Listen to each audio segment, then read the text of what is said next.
పవిత్రమైన టైం, ఎందుకంటే రోజు మంచి రోజు సోమవారం. మరి రిటైర్మెంట్ అవడం కాకుండా కూడా అంటే శాస్త్రం ఏం చెప్పింది అంటే 50 సంవత్సరాలు లేగానే 50 సంవత్సరాలు లేగానే వాళ్ళ జీవితం తర్వాత రకరకాల పేర్లు పెట్టుకొని రకరకాల మనం చేస్తూ ఉన్నాం.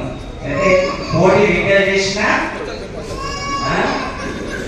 సరే భోజనం కోసమే, పోటీ విద్యలు చేసిన భోజనం కోసమే.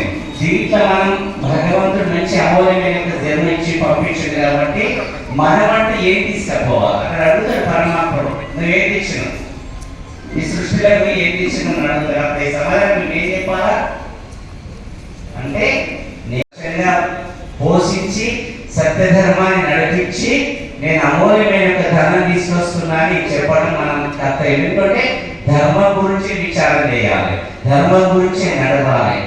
ఈ శరీరం నుంచి ఇంకో వ్యక్తికి హాని కలిగియకుండా ఉండడమే ధర్మం వాస్తవంగా. కాబట్టి చాలా పెద్ద తపస్సు అది.